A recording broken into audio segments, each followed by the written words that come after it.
ঢাকার অদূরে সাভারের আশুলিয়ার বাইপাইল এলাকায় আজ শনিবার সকালে মৃদু ভূমিকম্প অনুভূত হয়েছে।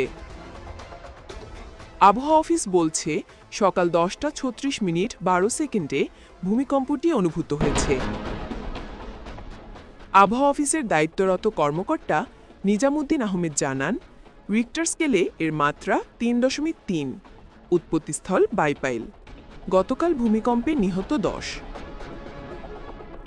এর আগে গতকাল শুক্রবার সকালে ভূমিকম্পের তীব্র ঝাঁকুনিতে রাজধানী ঢাকাসহ সারা দেশ কেঁপে ওঠে। এ ঘটনায় শিশুসহ 10 জন নিহত ও 6 শতাধিক ব্যক্তি আহত হয়েছেন। সবচেয়ে বেশি 5 জনের মৃত্যু হয়েছে নরসিংদীতে। ঢাকায় 4 ও নারায়ণগঞ্জে 1 জন মারা যান। ভূমিকম্পের সময় আতঙ্কে অনেকেই ভবন থেকে লাফিয়ে পড়েন। এছাড়া কিছু ভবন হেলে পড়ে ও ফাটল দেখা দেয়। গতকালের ভূমিকম্পের উৎপত্তিস্থল ছিল নরসিংদীর মাধবদী। এর পরদিনই মারিপাইলে ভূমিকম্প অনুভূত হলো।